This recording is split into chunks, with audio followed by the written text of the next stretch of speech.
एका घरात सकाळी अलार्म वाजतो, एका घरात सकाळी भूक वाजते, एका घरातलं पोरग सकाळी लॅपटॉप उघडून बसतं आणि दुसऱ्या घरातलं पोरग सकाळी फावडं आणि कुदळ घेऊन काम शोधत असतं.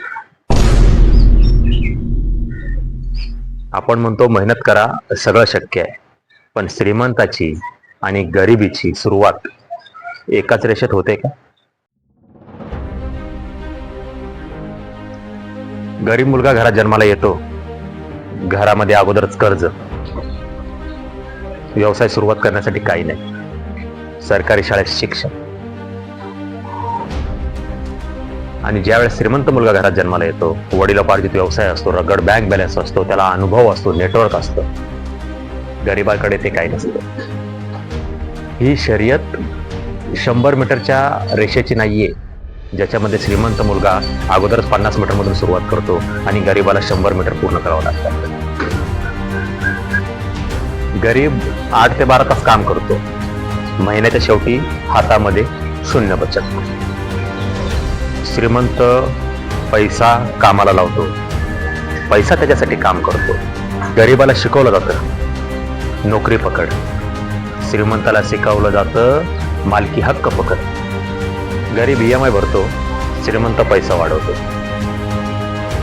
महागाई वाढली तर सगळ्यात अगोदर फटका हा गरीब माणसाला बसतो, कारण की त्याच्याकडे जगण्यासाठी पुरेसा पैसा नसतो.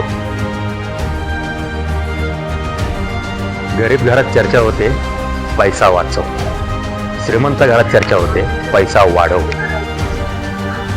गरीब मुलाला सांगितलं जातं जोखीम घेऊ नको, आणि श्रीमंत मुलाला सांगितलं जातं कॅल्क्युलेटेड रिस्क घे, कारण की पैसा वाढवल्याने वाढतो आणि गरीब माणूस 1 रुपये खर्च करायच्या अगोदर 100 वेळा विचार करतो.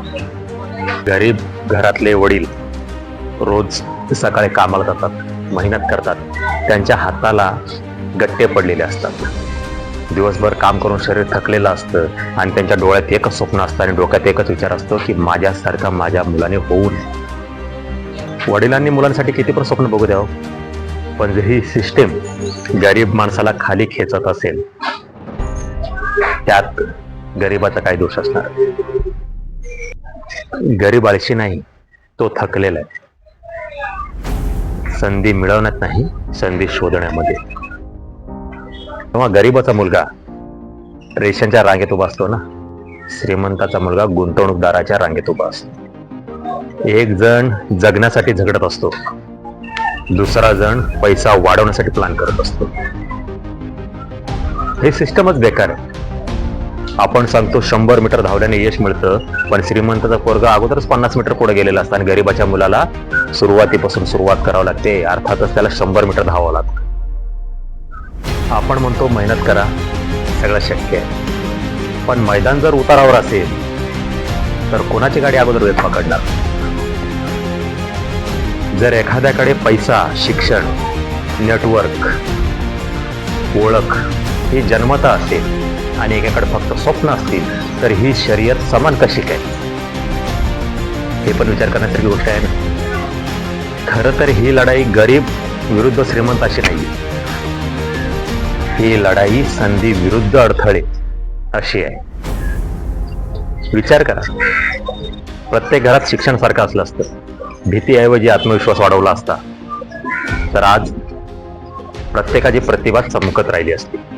ह्यामुळे गरीब अजून गरीब, श्रीमंत अजून श्रीमंत होत चाललाय. गरीबालाही श्रीमंत होण्याची संधी मिळाली असती, पण त्यासाठी सिस्टम आणि सपोर्ट हाही महत्वाचा आहे. प्रश्न हा नाही की मेहनत कोण करतं, प्रश्न हा आहे की संधी कुणाला मिळते. जर आपण गरीबाला मेहनत कर सांगण्याऐवजी योग्य संधी निर्माण करून दिली तर चित्र वेगळं असेल. गरीबाला द्यायला नको असते, त्याला न्यायिक संधी हवी असते. शर्यत समान करूया, मग पाहूया शर्यत कोण जिंकतं. मित्रांनो, आजचा व्हिडिओ कसा वाटला मला कमेंटद्वारे नक्की कळवा, आणि पुढच्या व्हिडिओमध्ये आपण कुठला विषय घेऊयात हेही मला कळवा. तोपर्यंत जय हिंद, जय महाराष्ट्र. मित्रांनो, मेहनत करणं माझं काम आहे, नवीन नवीन विषय पोहोचवणं तुमच्यापर्यंत हेही माझं काम आहे. पण सबस्क्राईब करून आपल्या ह्या भावाला सपोर्ट करा हीच विनंती. धन्यवाद.